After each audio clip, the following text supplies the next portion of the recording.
Dear children, we are back with the next video. This time we are going to go through all possible and important questions of the chapter Control and Coordination. Please do have your textbook with you and mark the questions and answers which we discuss.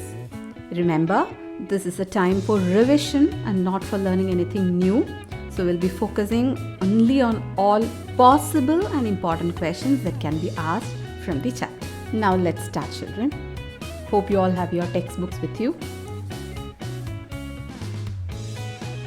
So in control and coordination, most of the questions would be like understanding or application level questions, like you have to understand the situation and answer. Very few questions you will be getting as direct questions. So few of the direct questions, one of that direct question is the structure of neuron.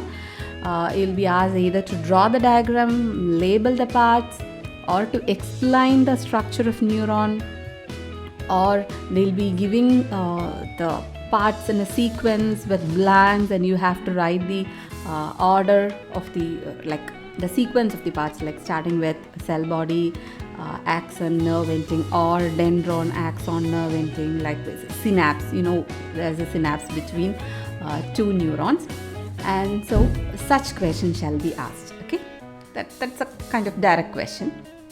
And then there are possible questions in objectives like MCQs, or even in the split up questions regarding the receptors. So we have it here. The receptors are specialized tips of some nerve cells. Okay. These are usually located in our sense organs, such as in our ear, nose, tongue, and on. So here they have mentioned only the name of two receptors, like gustatory receptors. So gustation, they will detect the taste, while the olfactory receptors will detect smell. So gustatory and olfactory receptors are given in your textbook. The other two receptors are, not the other two, other three receptors are photoreceptors, which receives light, then phonoreceptors, sound, and tactile, that is touch. As they've mentioned here, 5 sense organs. Gustation is taste, tongue, found in tongue, and olfaction, that is detecting smell, found in our nose or nasal passage. Then photoreceptors in our eyes, phonoreceptors in our ear, and tactile receptors are in our skin. Okay, so you may get this type of questions in either identification or MCQs or match the following, or any kind of questions shall be asked. Now next comes this transmission of impulses. So transmission of impulse, this part. Okay, so information acquired at the dendritic tip of a nerve cell sets off a chemical reaction that creates an electric impulse. This impulse travels from dendrite to cell body and then to axon to its end. At the end of the axon, the electrical impulses set off certain chemicals across the gap, that is synapse.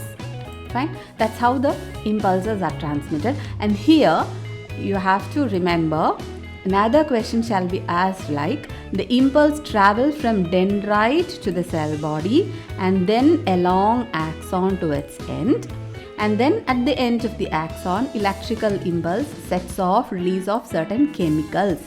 Those chemicals are called as neurotransmitters. So here there is a conversion of electrical impulse to a chemical impulse. So various kinds of questions can be asked, like the order of the transmission, the sequence of the transmission, like from where to where, or the conversion of what to what, like electric impulse to chemical impulse, and at which region it happens, and what are those chemical impulses are called, or to which form they are converted, and what receives this neurotransmitter. So all those questions can be asked in this part. Okay. Now another important question of this region, like, why is the flow of signals in a synapse from axonal end of one neuron to dendritic end of another neuron, but not the reverse? That is, here it is clearly mentioned that the impulse is received from dendrite, like at one point it is received at dendrite, Then it is transmitted to the cell body, then it moves along the axon, and from axon end it is moving to the next neuron. That is, from axon it released out as neurotransmitters and it is received by the dendrites. Or it moves along the dendrites to axon, not in the reverse. Why not? From dendrite to the next axon. Why it is not happening? So if this is dendron, and why it is dendrite, and why it is from dendrite to the next axon, why it is not in reverse? So that can be one of the question, because it is possible, the release of these chemicals are possible only at the axonal end or the synapse, not at the dendrite end. That is the reason why it cannot be happened in a reverse way. Or the question can be asked like the conduction of nerve impulses or the transmission of impulses unidirectional. In that way also the question can be asked. Now here, this part where I have marked yellow is the labeling of this diagram. So labeling can be asked like this, that identify the parts of neuron where the information is acquired. It is acquired at dendrite, and through which information travels as an electric impulse through axon, and where this impulse must be converted into a chemical signal from onward transmission. So it is at the axonal end or at the synapse. The chemicals cross the synapse. Okay. Now coming to the reflex action. So even in the reflex action, very rarely they'll ask you what is reflex arc or what is reflex action. Very rarely you get the question. Mostly you will be given with any situation, and the questions will be asked based on the situation. So let's see an example.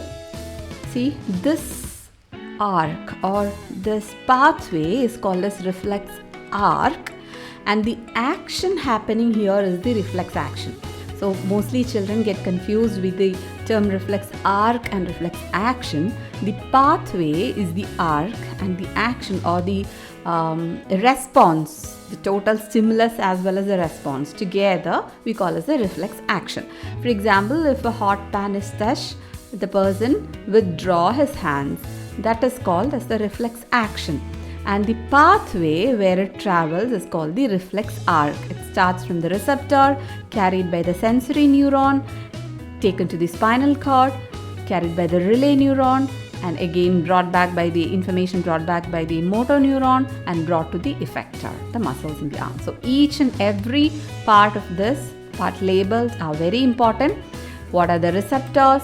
What are the effectors? Likewise, the question can be asked. So here in this particular example, the receptors are the tactile receptors or the heat or pain receptors in the skin, and the effector is the muscle in the arm. If the situation is different, can you now just look at this statement? Can you now trace a sequence of events which occur when a bright light is focused on your eyes? See there, the receptor are the photoreceptors, right? Receptors in your eye, and it is again taken to the sensory neuron, to the spinal cord, to the brain sometimes. Sometimes it's not the brain. Even if you don't write the brain here, no problem. Then motor neuron, eye, and contraction of eye muscle. So according to the situation given, according to the question asked, you have to change the receptor and the effector organ. Suppose if you're not able to identify like what the receptor is and what the effector is, you can at least write the general format like receptor, sensory neuron, spinal cord, motor neuron, and the effector organ. Likewise, you can write. You'll get at least few marks. Okay. If you are not able to identify exactly what the receptor and effector is. Fine. So those kind of questions we will be getting in reflex arc. Mostly not the direct question like define reflex arc or define reflex action. And see here, another important part in this is the question can be asked like, what is the role of brain in your in reflex action? So I think it's one of the in-text question right here. Yes, what is the role of brain in reflex action? Actually, brain do not have a direct role. Mostly, brain do not have direct role in reflex action. See here, the answer is here. Reflex arc formed in the spinal cord itself. Mostly, the reflex action is carried out by the spinal cord itself. Although the information input also goes on to reach the brain. Sometimes, mostly it goes to reach the brain, but the action to be carried out will be interpreted in the spinal cord for the quick action, okay? So mostly brain don't have much role in reflex action. Of course, reflex arts have evolved in animals because the thinking process of the brain is not fast enough. Okay, so brain do not have much role in reflex action though. Then other possible questions here is like this. A motorcycle rider without helmet, just an accident, and suffered a spinal cord injury. In this case, which signals which get disrupted? But here again, the signals, the reflex action, those reflex signals will get disrupted, and we'll be learning about the spinal nerve. So any information carried by the spinal nerves will also get disrupted. Okay, you can explain in that way. Now another general question that can be asked this part is like, how are involuntary action and reflex action different from each other? So you know what involuntary action is. Involuntary action is that is happening without our knowledge, but reflex action also happens without our knowledge. But most of the involuntary actions are interpreted by the brain, but the reflex actions are interpreted by the spinal cord. So when it comes to the differentiation type, you can differentiate in this way, like involuntary actions are controlled by brain and reflex action are controlled by spinal cord, and most of these involuntary actions are muscle movement, but it takes time. But whereas this is regarding the reflex action. Okay, so this part is reflex action,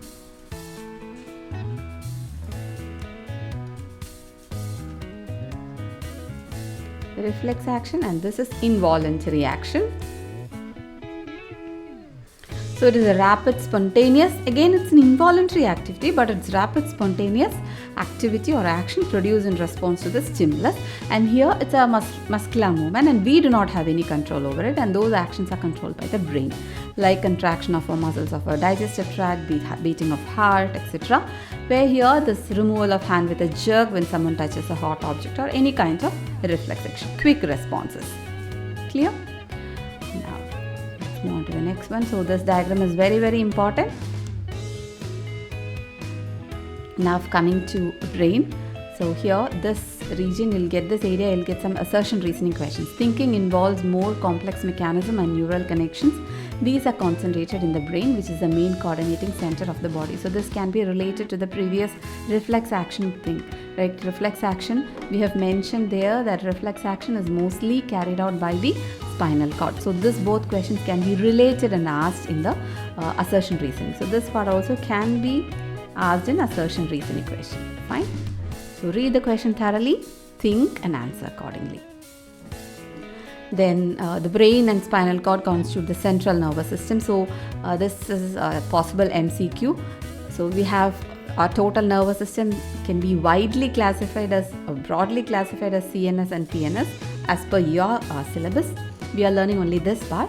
So CNS, central nervous system, includes brain and spinal cord, whereas peripheral nervous system include cranial and spinal nerves. So cranial nerves arising from the brain and spinal nerves arising from the spinal cord. Though the numbers are not given, few question papers they've asked the numbers too. So get familiarized to it.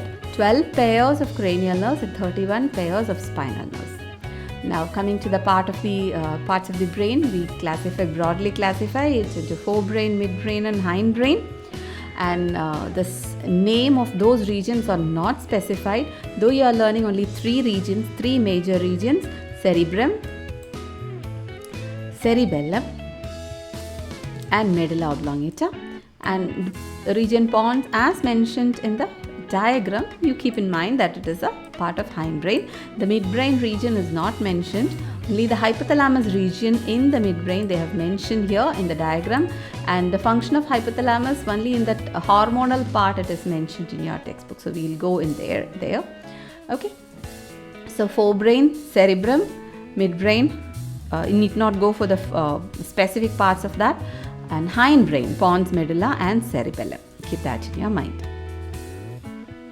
So forebrain, main thinking part of the brain, receives sensory impulses from various receptors. Then there are separate areas in forebrain specialized for hearing, smell, sight, so on. So sensation, it's very important there. Then there are separate areas where these informations are collected, interpreted by putting it together. with the information from other receptors also. There are many other receptors they receive, and with all the informations will be interpreted, okay, will be totally analyzed, and then the information will be passed, okay.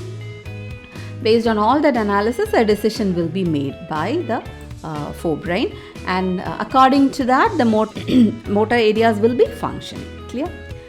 Now coming to the forebrain, one more function they have given, that there is a part which is associated with hunger. That is also a separate part in the forebrain. Keep that in your mind. Then coming to the midbrain portion, they have actually not mentioned, not specified, but this statement is important. See, many of the involuntary actions are controlled by midbrain and hindbrain.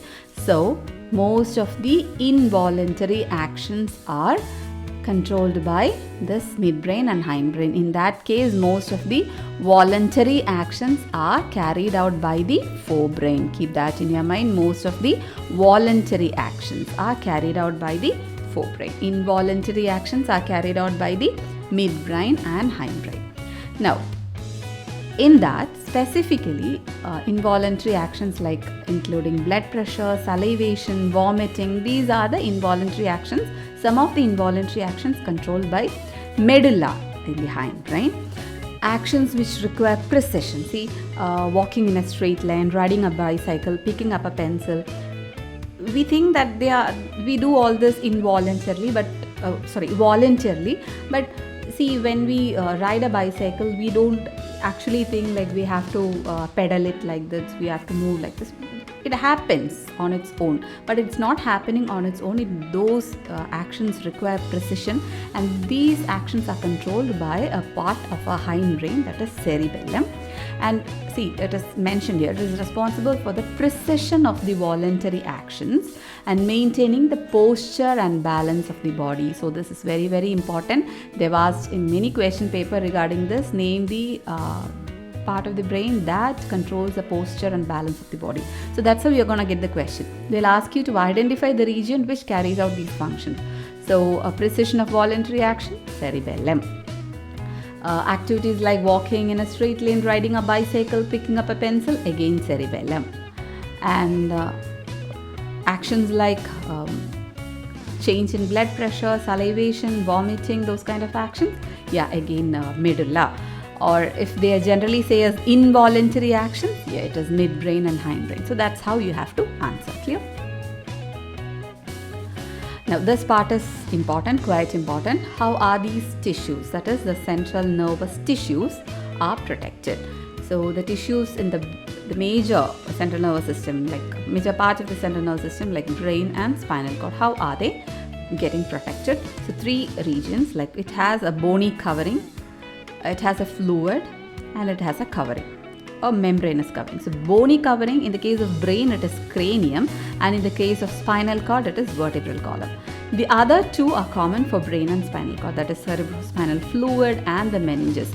You may wonder the word meninges and cerebrospinal fluid are not given in your textbook, but CBSE expect you to know that, because here it is given that inside the box, bony box, so it is cranium, and contained in a fluid-filled balloon. So fluid-filled balloon is meninges. Actually, these meninges form a bag-like thing, and it is filled with a fluid. Okay, so CBSE wants you to get familiar with these two terms.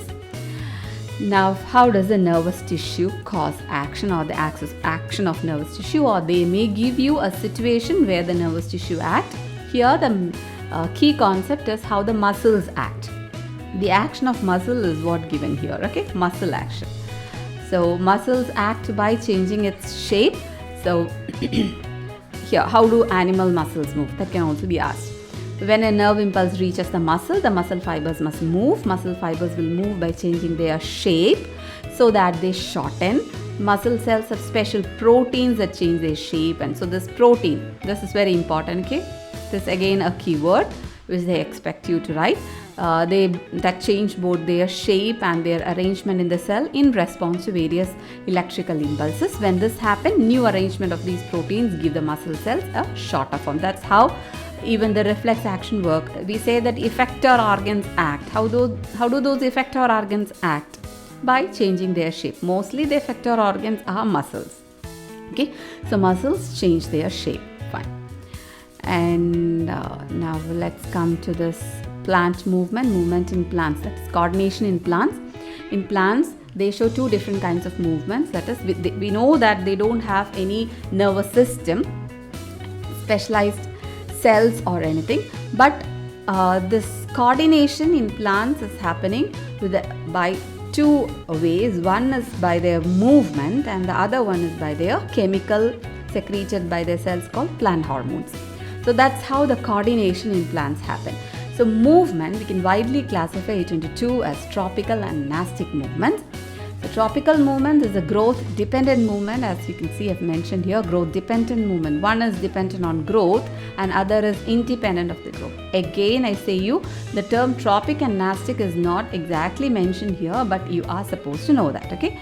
Tropical movement, that growth dependent movement, and independent movement is the nastic movement. And here also you'll get situation based question, like case based question. Here you see the Mimosa pudica, the sensitive plant, touch sensitive plant. Here, how does the plant detect the touch and how does the leaf move in response? Here actually the touch is detected by, there is no specialized proteins here to change their shape as we have learned in the animal cases, but here the cells change shape once when their turgidity changes. Like when it is turgid, it swells up, and when it is flaccid, that is, it shrinks. Yeah, obviously it shrinks up, that is, it closes. See, the same kind of movement we have learned in the guard cells in life processes. Guard cells swells up due to the entry of water and shrinks due to the exit of water. Here also the same thing happens. The water enters, the cells get turgid, and so that the leaves remain open, and once the cell becomes flaccid or it loses water, the cells shrink, and so that therefore it changes shape. So this kind of movement do not have any connection with any of its growth related processes, right? It doesn't grow, it just gets a stimulus and it acts accordingly. So this kind of movement is called as the nastic movement. Fine. So here it is actually thigmonasty, because that is not that much depth is not necessary, but you understand this is nastic movement because here there is nothing to do with their growth.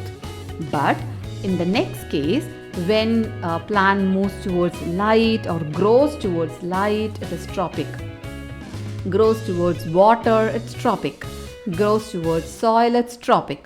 So different types of tropic movements, like phototropic towards light, geotropic towards earth or soil, hydrotropic towards water, and chemotropic towards movement of pollen tube towards the ovule. It's actually chemical related movement. So any movement related with chemicals, we call it as chemotropic. Okay, so these movements associate with their growth. It's not simply moving, they do grow towards that direction. Like see, in this case, the plant is moving or growing towards the sunlight, the shoot part, and the root is growing towards the soil or water. Here only soil they may mean, so it is geotropic.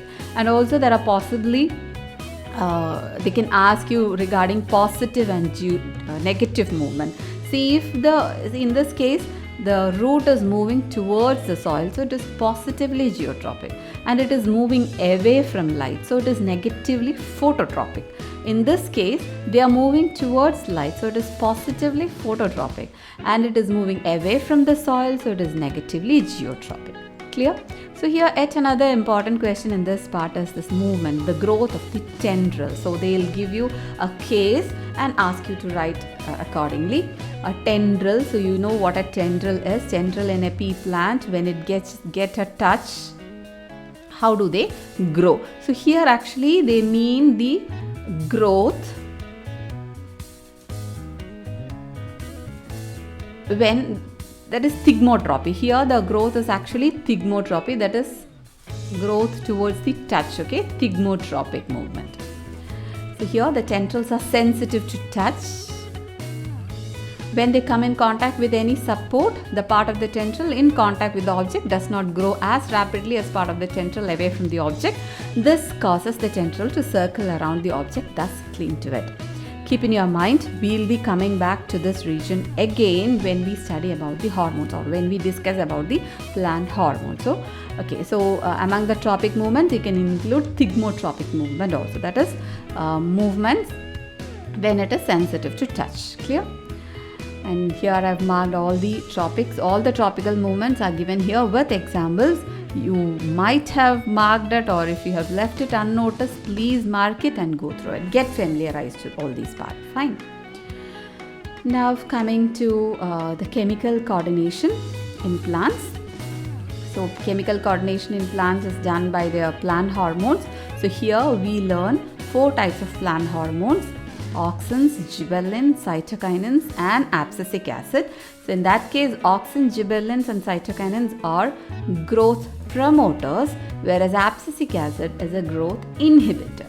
So these 4 hormones together can be called as plant growth regulators. We generally call them as regulators.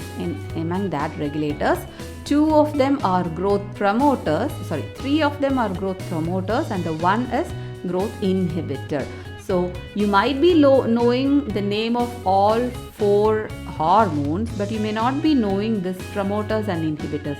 So if they ask inhibitor, you know that is ABA, abscisic acid is an inhibitor, whereas all the other 3 are promoters. Okay, so the functions of these are very important, like name the hormone that helps the cells to grow longer, or name the hormone that helps in rapid cell division, which helps in the growth of the stem, or which is similar to auxin. So any kind of questions can be asked. Clear? Now, next important question here is regarding the auxin, regarding the action of auxin. So regarding that, one example here given is growth of shoot towards light. So how do they bend towards light? How auxins stimulate that growth? So the same question you'll be getting in the case of tendrils also. Tendrils, we said here, it is regarding the growth or tropic movement, thigmotropic movement. This question can also be asked with related to the action of auxin. Clear? Because it grows, that growth is at the tip. Fine? So that also you have to keep in mind.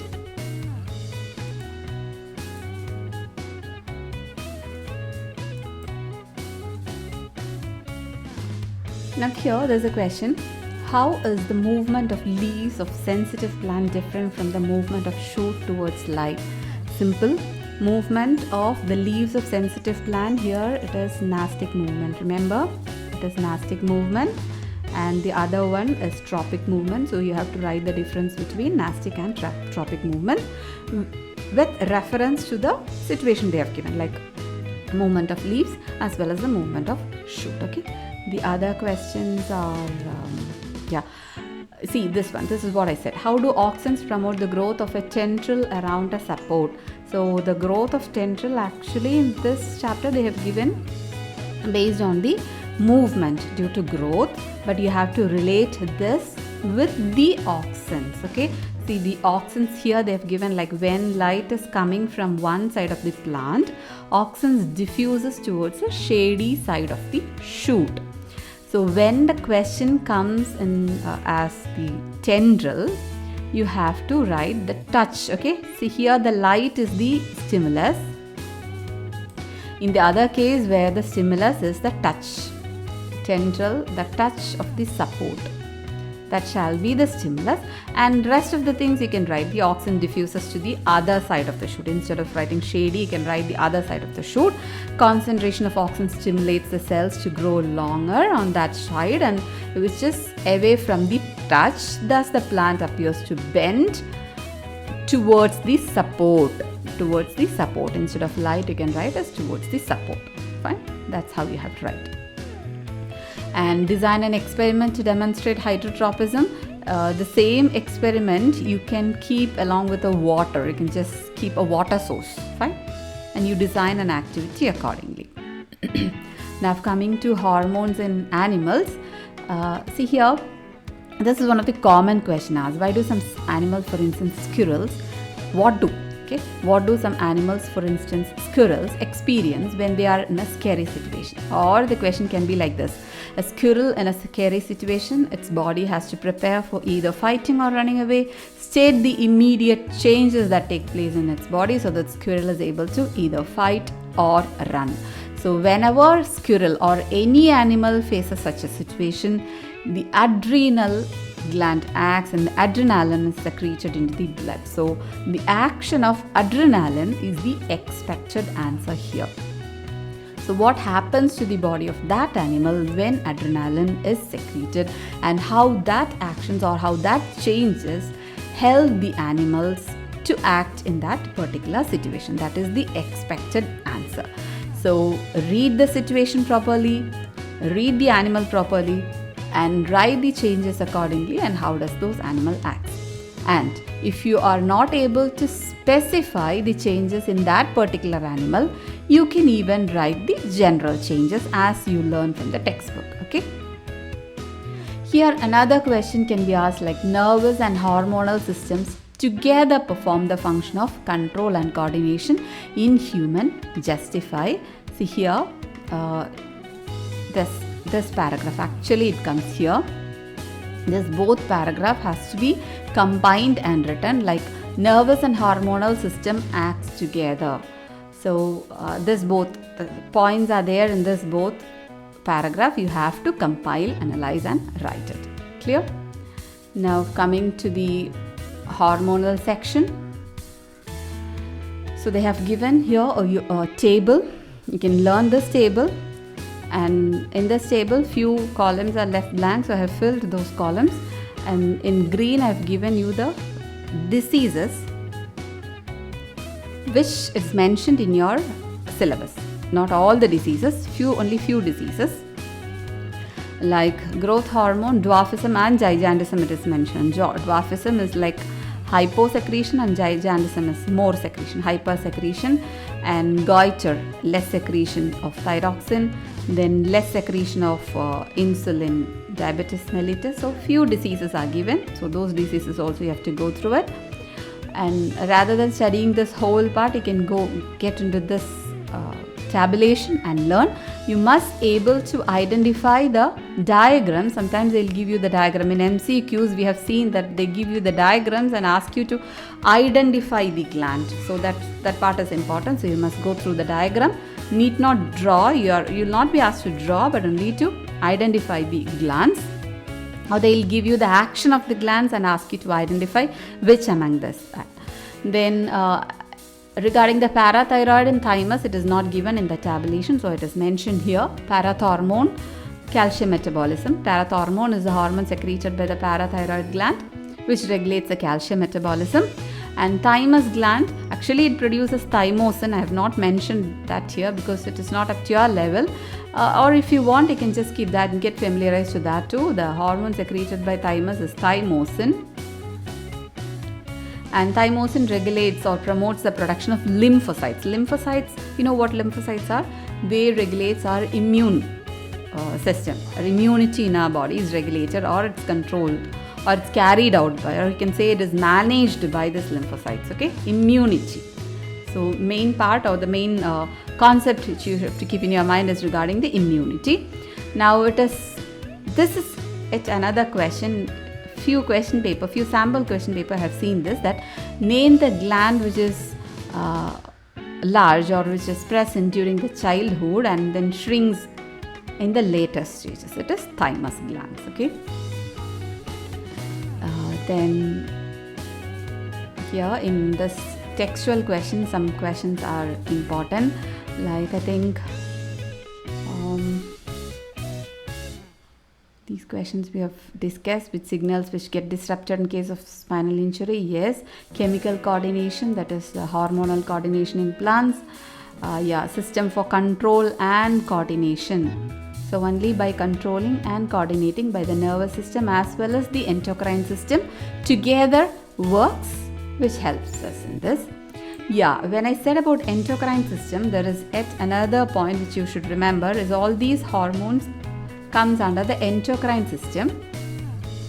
And among this, only one gland which acts both as endocrine and exocrine is pancreas. So that is again one important question, one important concept which you must know. So pancreas can also act as exocrine. Exocrine are duct glands, the glands with duct, and endocrine are the glands without duct. We call them as ductless glands, and the secretions are hormones and they are poured into the blood. That's how the endocrine functions. Whereas exocrine, they have duct. Exocrine, they have duct, and they pour their, sorry, the spelling is spelled it wrongly. Exocrine, yeah. And they have duct and they pour their secretions to the area where it has to act. So pancreas acts both as exocrine and endocrine. So as exocrine, we have learned in digestive system that they secrete pancreatic enzymes or pancreatic juices, and they pour that pancreatic juice into the small intestine where they act, right? Their function is to help in digestion. So there they act as pancreas acts as an exocrine gland, whereas they act as an endocrine gland when they secrete insulin. Clear? And then, yeah, feedback mechanism. That is very important question. Feedback mechanism is very, very important.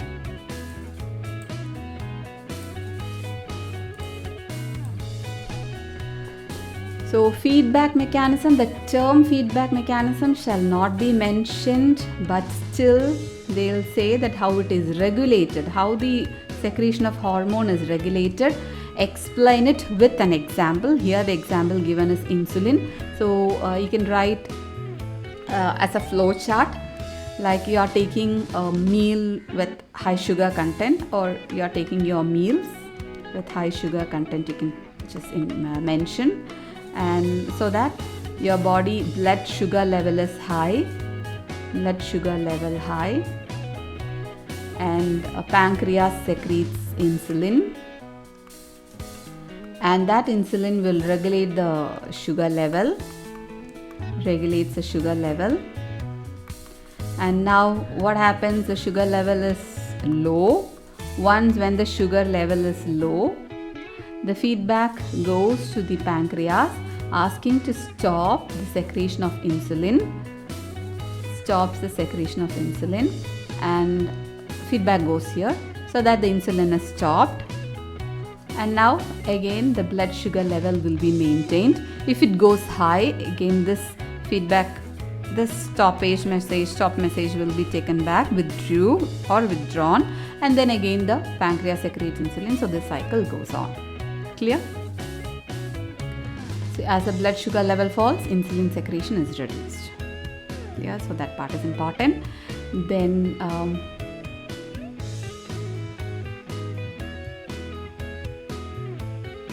here, compare and contrast nervous and hormonal mechanism. So that's what I've written here. This is nervous mechanism and this is hormonal mechanism. Few points I've mentioned here. You can even develop more points. Nervous system includes what are the parts, and hormonal system includes what are the parts, and there which is the unit, and here which is the secretion, and how do they act? So points are given like that. Okay. So I hope we have almost covered all the possible questions that comes in this chapter. Please go through it. This is, again I remind you, this is not the time to learn anything new, but just do the revision properly. Don't miss any points. Go for the key points. Evaluators always look for the key points. So now let's wind up with this session and meet you soon in the next chapter, reproduction. Thank you.